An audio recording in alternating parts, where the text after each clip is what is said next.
a language group, or a racial group.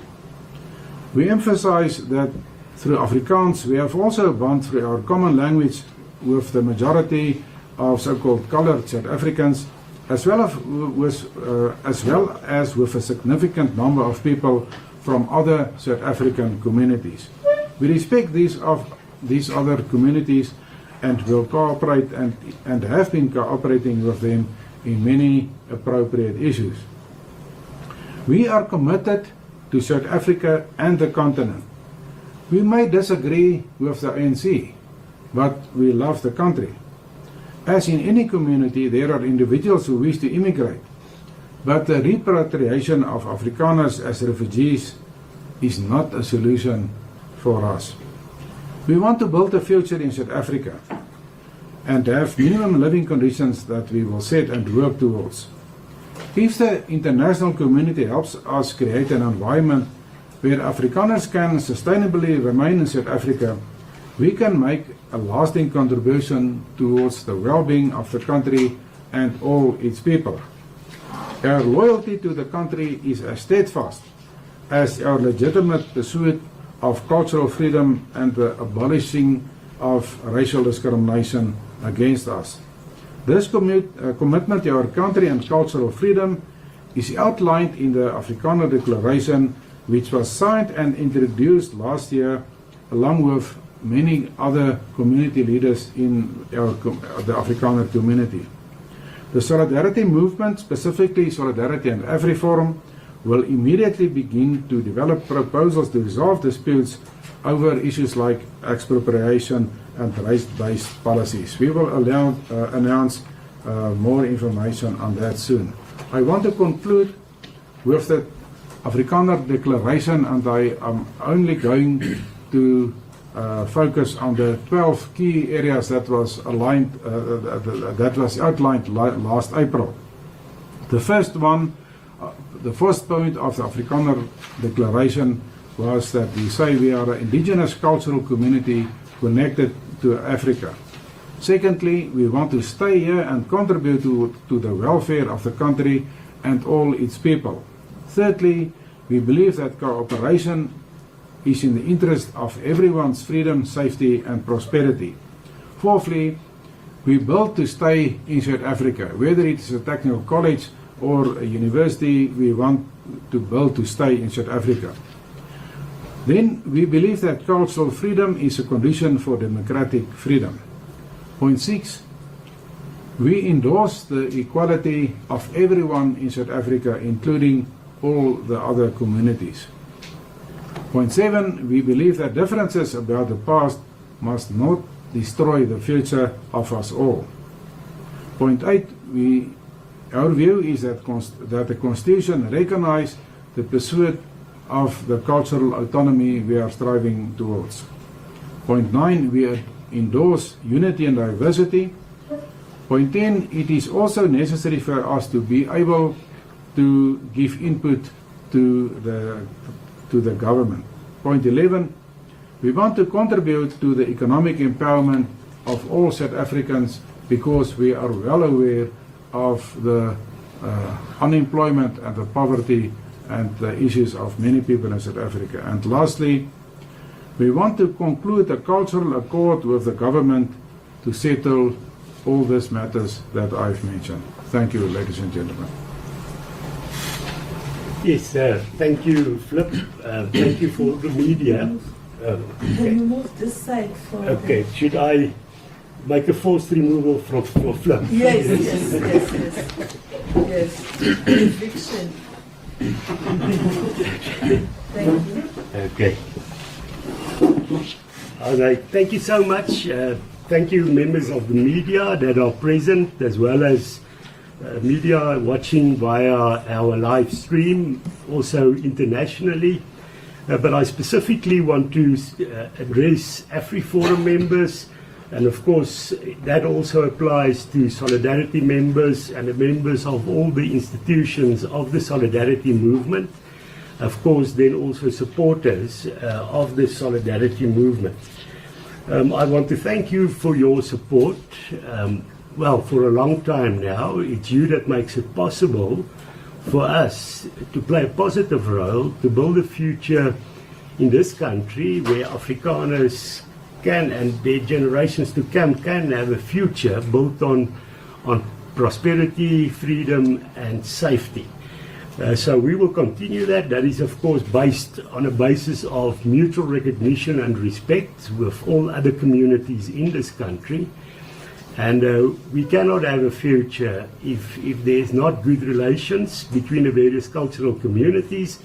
And that, as you know, as AfriForum members, you also make it possible for us to have agreements with various other cultural communities in this country to say that we can cooperate despite government, despite the political behavior of many of the leaders in this country.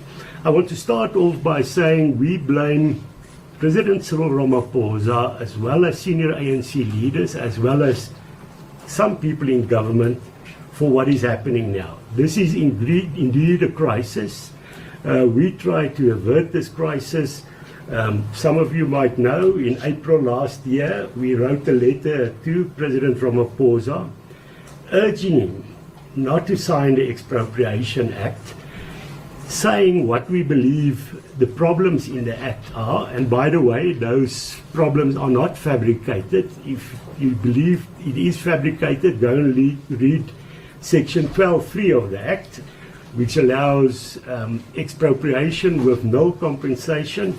Of course, Deputy President Mashatile said in October last year that no compensation and expropriation without compensation is the same thing. We try to avert this. We also stated in our letter to the President that this will harm international relations, it will harm investments in the country, and we hoped and asked that he would refer the Expropriation Act back to Parliament.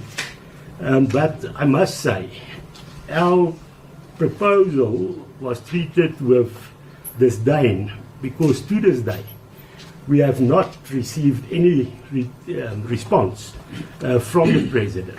So we try to avert this. If somebody is to blame, it's the President and senior ANC leaders. Also with regard to the Bella Act, and you will know that President Trump mentioned some sectors of the community are being treated very badly, as he stated it. The fact is, the Bella Act is the worst thing any government can do to a section of its population. Afrikaners don't have traditional areas where our language and culture can thrive and exist. Schools, Afrikaans schools, plays a prominent role in our cultural existence. And therefore, an attack on Afrikaans schools is an attack on our cultural existence. And by sending out this message to the world, as well as the US, that this government is allowing a certain section of the population to be targeted, then it is not our fault. The President, as well as senior ANC leaders, should take full responsibility for that. AfriForum, Solidarity and the Solidarity Movement tried to solve this targeting of our community through the Bella Act, through constructive discussions. Solidarity had at NEDLAC negotiations. As you know, Solidarity is a trade union, but Dirk can speak for himself just now. And there was an agreement that was also signed by the presidency.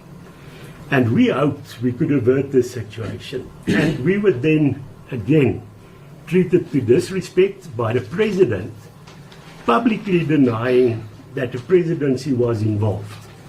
And that, of course, is not the actions of a president that has the interests of the country at heart.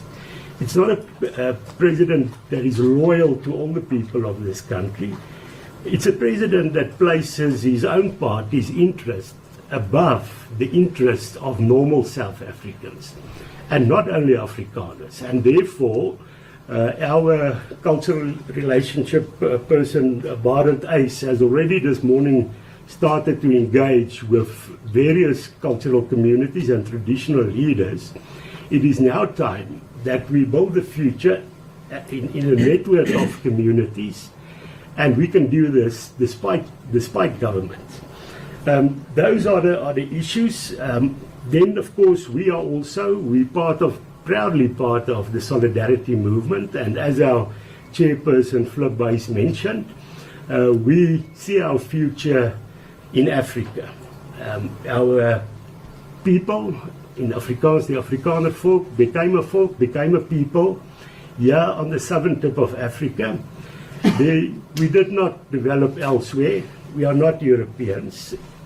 You had Germans, Europeans, Dutch coming to the southern tip of Africa as Europeans, but we became a people here. We are indigenous to this people and to this country, and we are going nowhere. We want to also show appreciation to President Trump, as well as of course the US government, for recognizing and identifying the discrimination that Afrikaners are experiencing through racial legislation, through the BLA Act, through threats to property rights. Of course, hopefully that will help to also urge the various parties also in this country to go to the negotiation table to find amicable solutions that's in the interest of all in the country. So that we will do, but we have to state categorically, we don't want to move elsewhere. We are not going to ask our children now to move to another country. The fact is, our ancestors worked hard to make sure that we as a people are formed here on the southern tip of Africa. We're not going to disrespect that. We also have the interests of future generations in mind. We also have to make sure that our culture is transferred to future generations. And that cannot be done abroad. You cannot, in the long term, or there's a real risk, if you go to another country now, there's a real risk that your grandchildren will not say to you in the morning, "Hello, Opa." They would say something like, "Hi, Granddad," or something in that respect. And that we don't want. That is why we are committed to find solutions locally. What are those solutions? I think there's a two-pronged approach. Flip Buys mentioned the Afrikaner Declaration. In the first place, Afrikaners want recognition as a group, not privilege. We want to be, as anybody else, recognized as first-class citizens in our country of birth. That can be done in various ways, and I'll mention the proposals we have just now. Then, of course, we also have to solve the problems of the country as a whole and the other cultural communities. In my discussions with Barend Eys, he has mentioned the huge problems that are experienced in traditional communities, where there's a lack of mother tongue education, where land is owned by the government, and they refuse to make sure that those communities can have access to land. And this argument that these issues will be solved by the Expropriation Act is not true. The fact is, government does not provide land for communities. They take it for themselves, and they give permission for somebody to use it, and they can kick them off. So that's nationalization of land. And so this act will not solve that. It will worsen that. The government's land reform program has failed dismally. Why? Because they don't give property rights to people that get their land. And if you don't have a title deed, you cannot go to a bank and get funding, and therefore you are set up for failure. So government has set up black people for failure on farms in this country, and to their own acknowledgement, 90% of these farms are failing.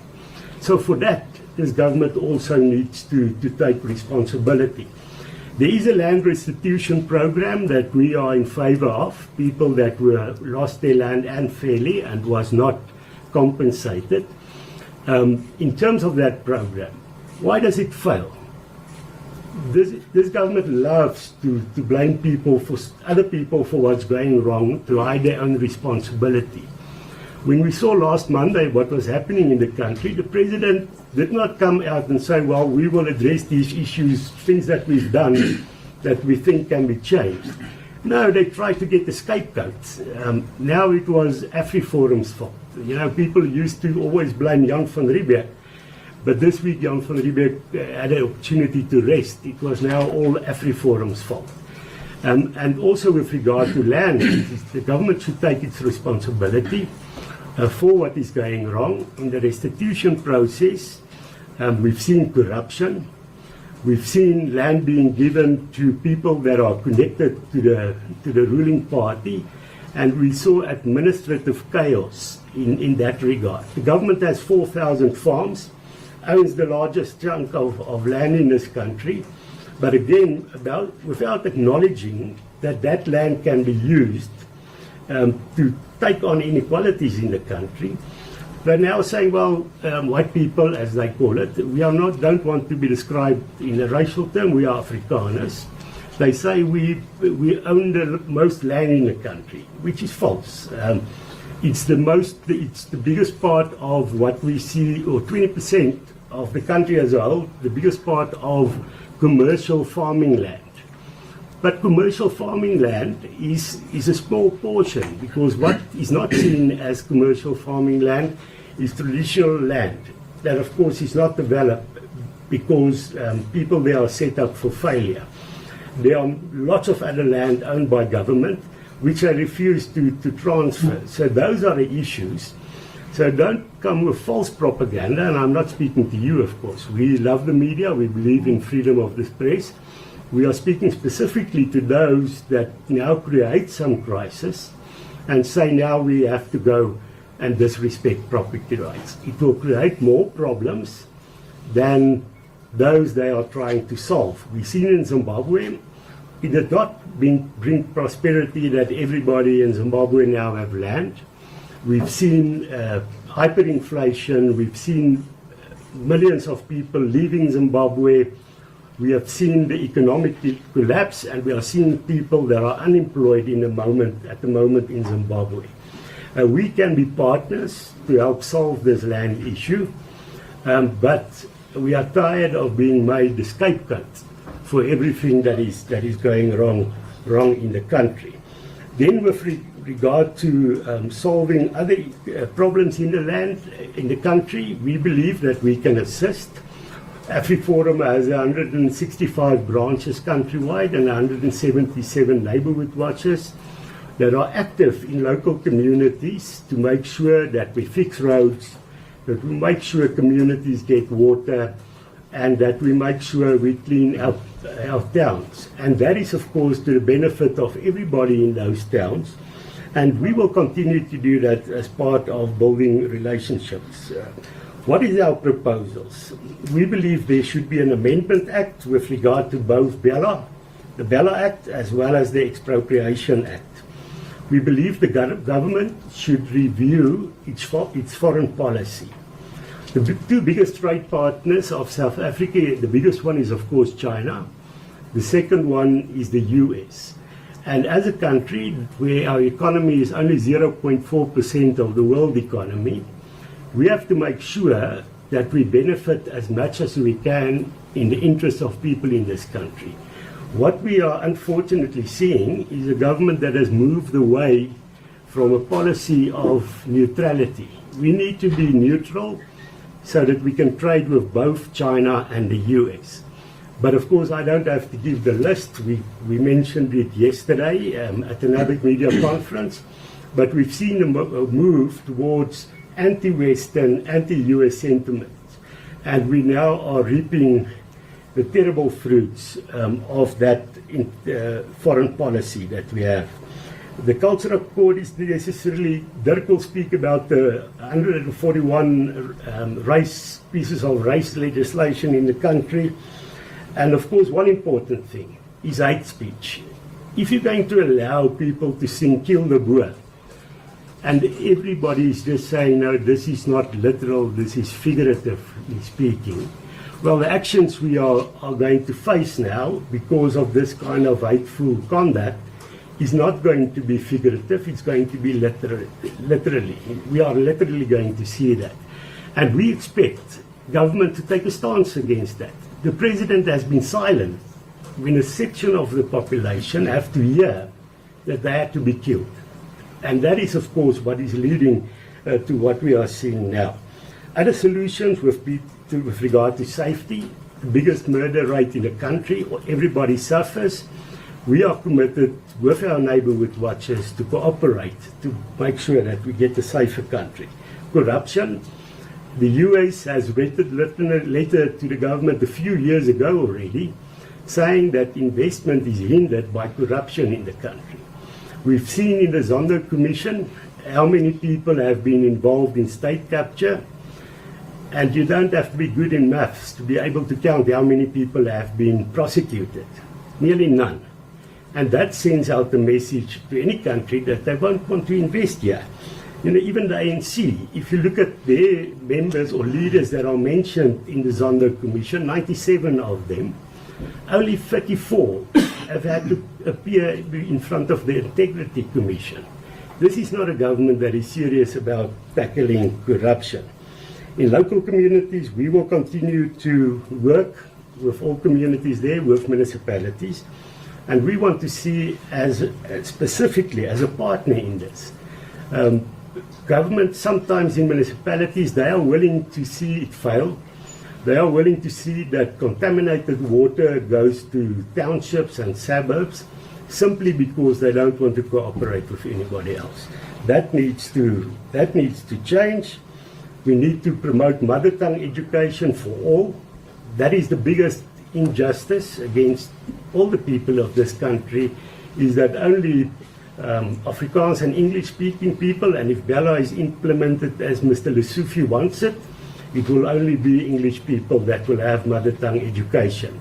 We need to make sure that is, we actually build it to all communities. That is an injustice also towards other communities. And then we want to say we want to build a culture of human rights in the country. But again, this what I said might be harsh words, but we believe the realities should be put on the table. And when we have these realities, it creates the platform for us to sit calmly and say, what can we do about it? AfriForum, and I believe the Solidarity Movement, reaches out the hand of friendship to the people in this country. We indicate that we want to find amicable solutions and an understanding with the South African government, and we hope that they would also participate so that we can avert the current crisis we are in. I'm going to move that you.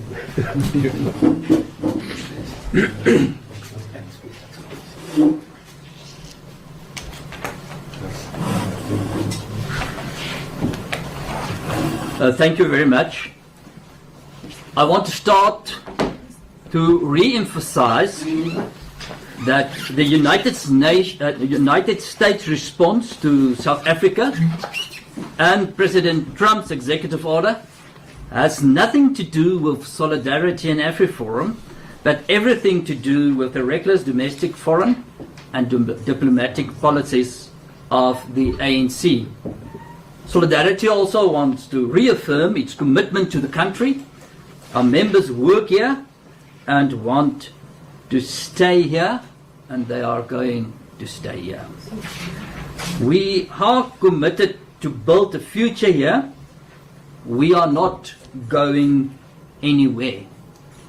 We are committed to dialogue. However, the ANC leaders has made dialogue difficult by breaching trust when it signed the Bella Act, and through the dishonorable way it handled the Netlak agreement on Bella. Kalikri also referred to that. There was no form of loyalty or integrity towards us in that specific process. Solidarity represents ordinary workers. The G20 summit places South Africa in the spotlight. And this could be a major investment opportunity that addresses unemployment, poverty and inequality. Or it could be an investment disaster.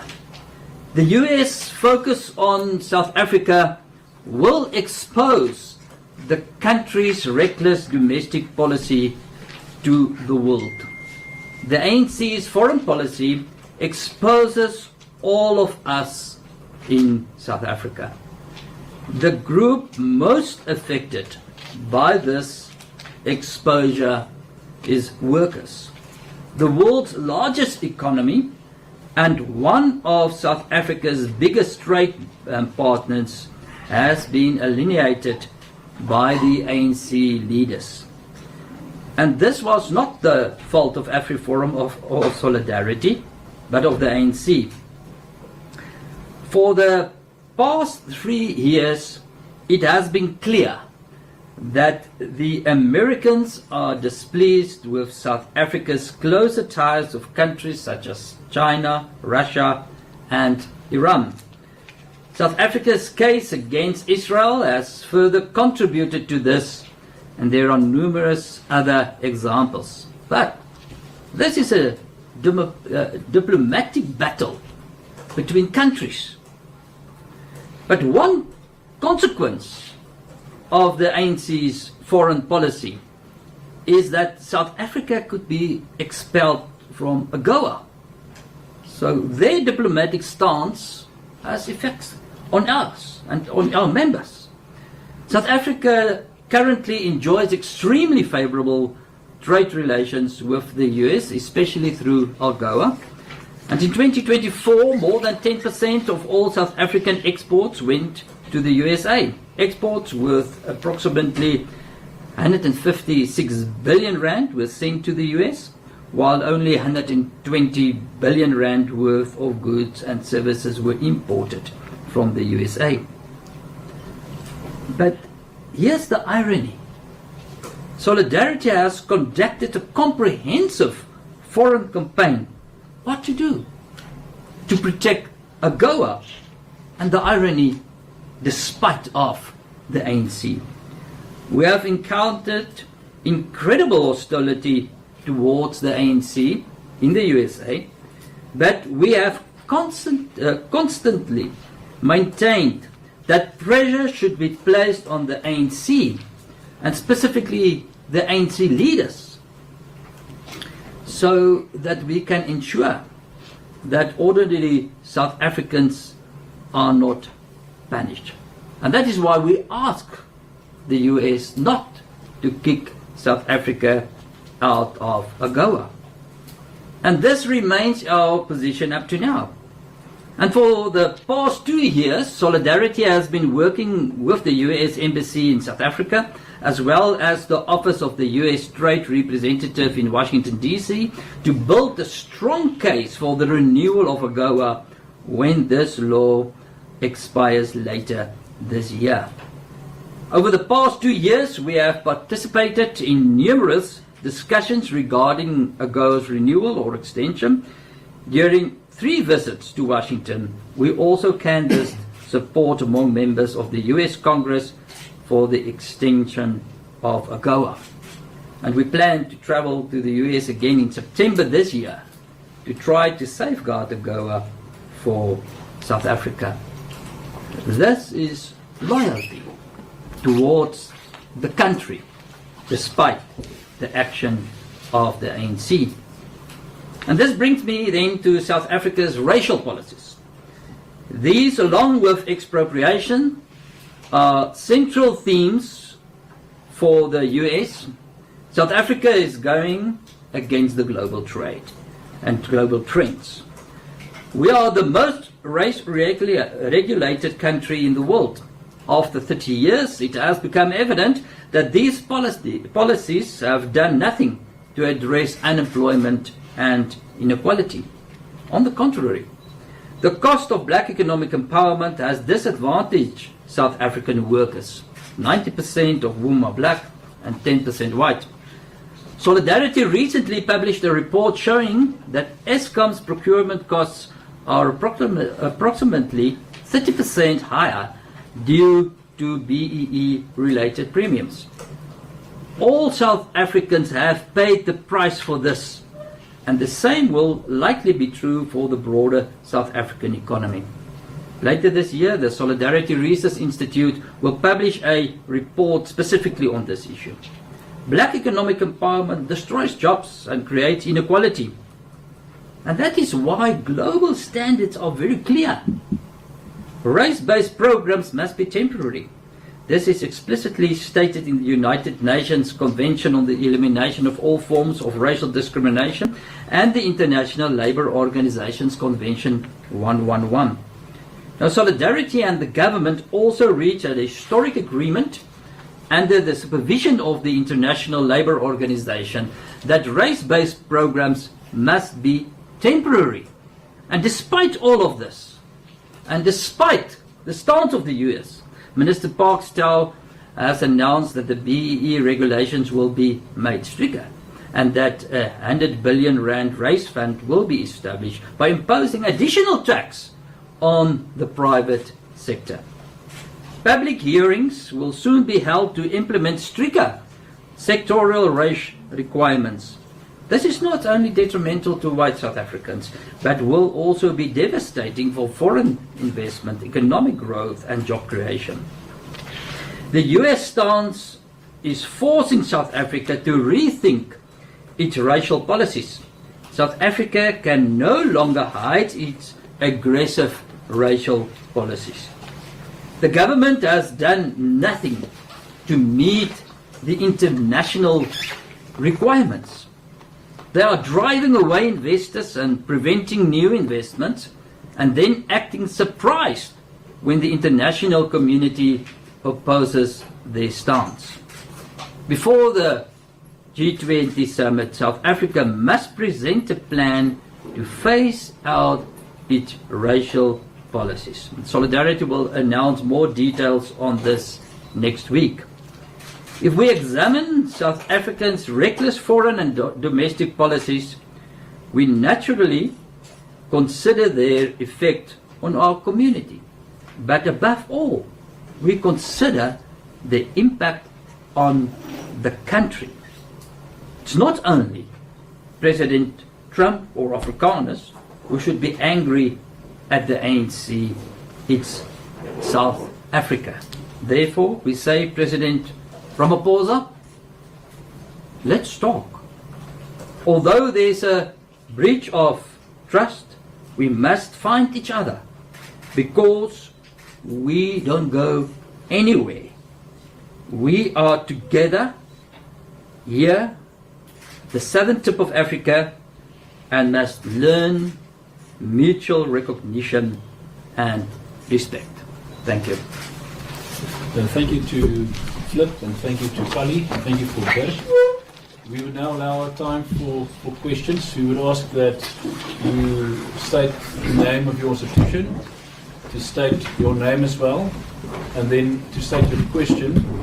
Before we begin, we would just want to settle down again, and if you would mind us that I don't think in us answering the questions, whomever would be questioning, and you can pose your question to whomever speaker on the panel. We won't be able to shift with regards to all of the questions, so we will do our best to answer as loudly and clearly as we can where we are seated. So there's a question at the front here, number one, and then just the back, the gentleman at the back, second, Raymond.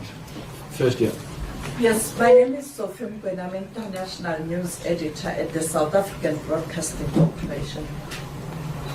This question and the one that will follow will be directed to both AfriForum and Solidarity. One,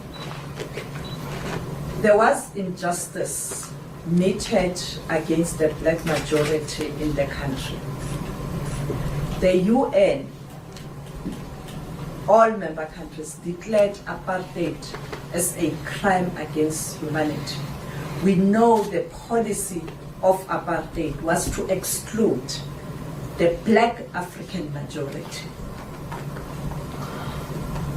The negotiations where all groups were included, including the Afrikaners, who took an initiative to reach out to the leadership that was in exile, agreed on the redress of the imbalance of the past.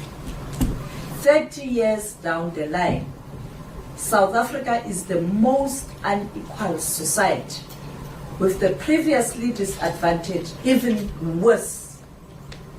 How do you think should the government that has been given responsibility to address concerns of all citizens, irrespective of color, creed, or political inclination, address this injustice? Secondly, the issue, the word expropriation, it's there in the Constitution.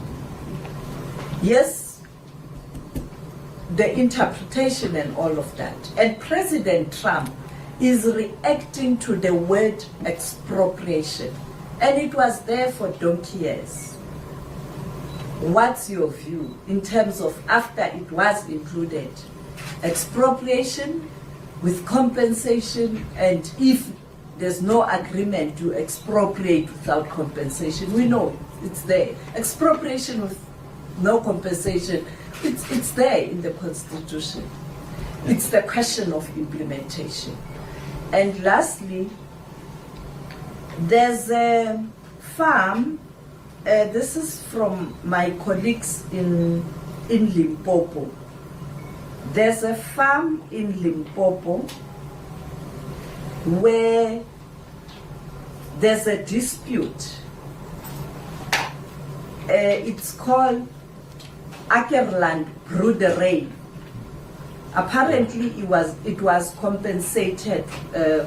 What is the status of the Ackerland farm in Limpopo? Was it expropriated without compensation too? Did AfriForum refer to it in its communication with the US? And those are my questions. Thanks.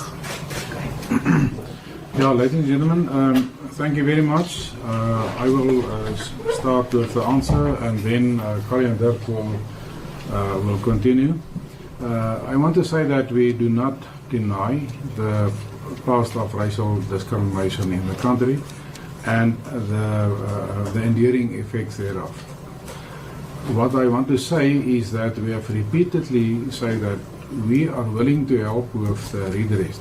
But you can't help with redress, for example, on local municipality level, if you are excluded.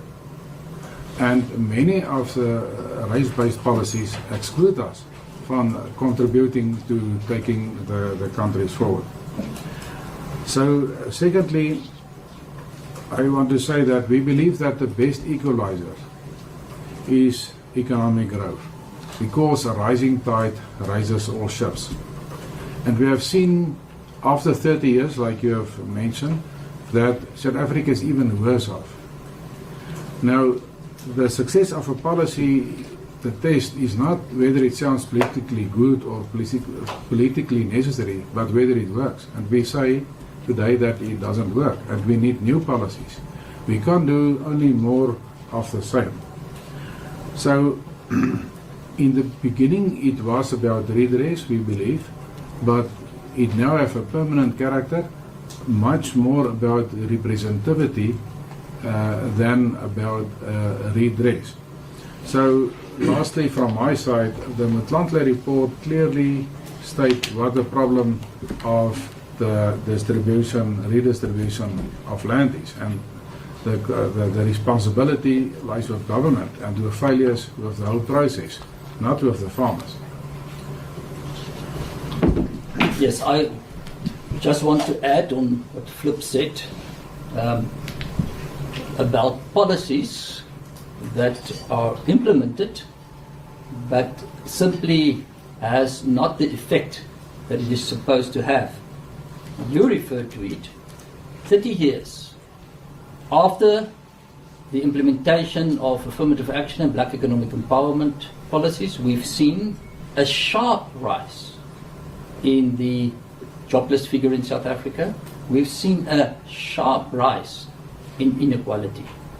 That means simply that these policies are not working.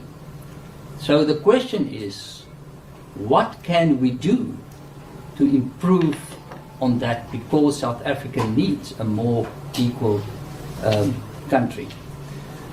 We, as a worker representative organization, experience that every day. Just the past week, we were involved in retrenchment negotiations again.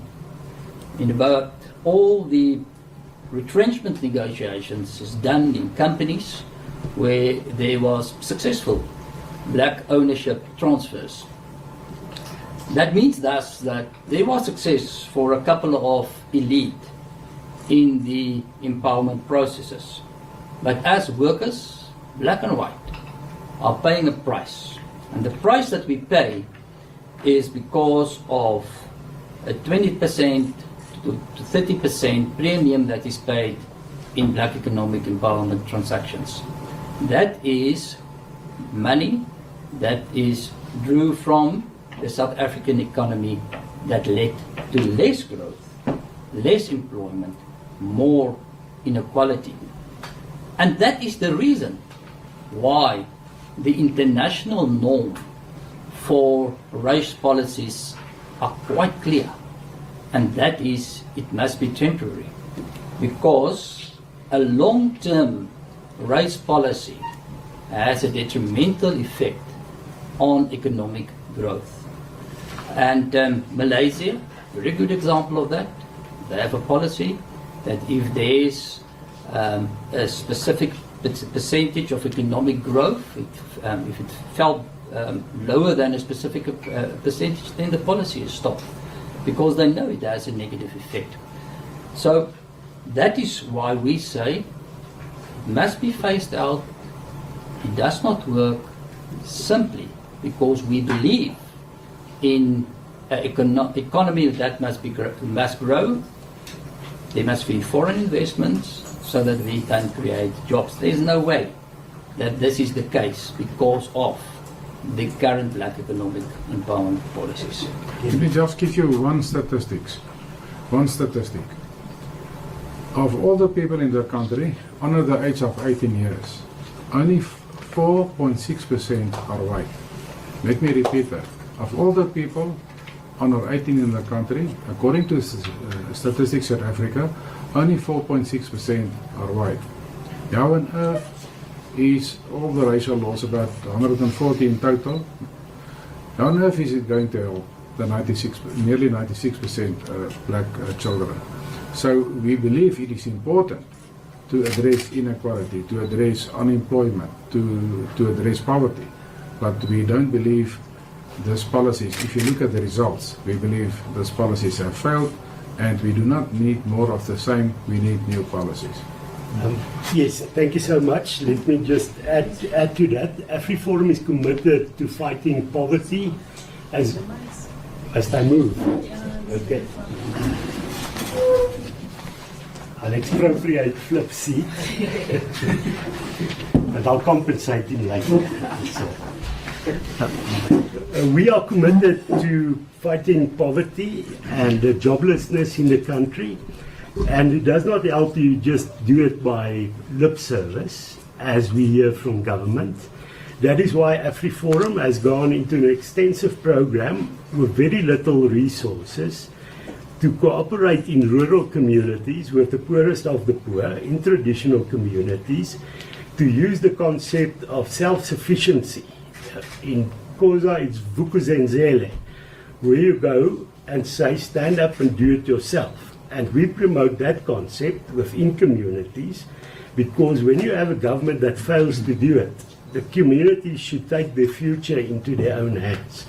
And that we've done. And by the way, communities where this is successful is where women take charge. That's why also my house is successful, because my wife takes charge. But apart from that, they say, well, we're going to uplift our community. And that is why, in, for instance, the Barlong Buseleka community, Khosikhabu Moroka, we have the vegetable program, a winter wheat program, indigenous goat stud program, where the community says, we are going to take on this. This we do. When we ask government for assistance, we get nothing. So with regard to inequalities, we are doing what we can, but what is government doing to tackle inequalities and joblessness and poverty? What government is doing is not to take on SATU that has a grip on schools that means schools fail. That is why we have 80% dysfunctional schools.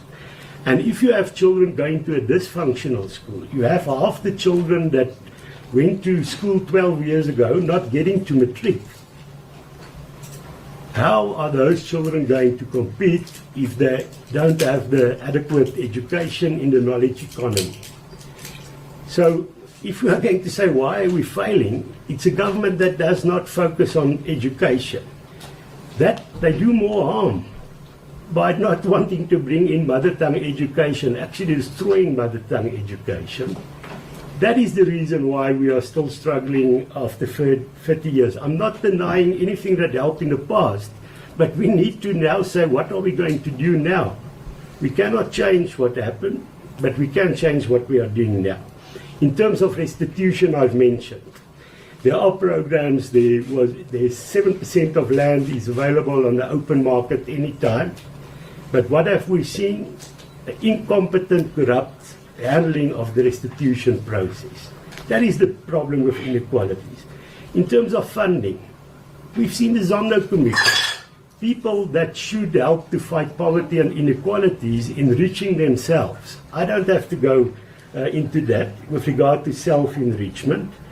What is happening also with regard to issues like BEE, we've always said, and for a number of years, let's tackle poverty by using poverty as the measure to address that. If you're going to race programs and you're simply chasing racial numbers, that is why you have the same people benefiting again and again and again because they are more equipped, and you don't have black people from townships and rural communities benefiting. The elite will benefit again and again and again.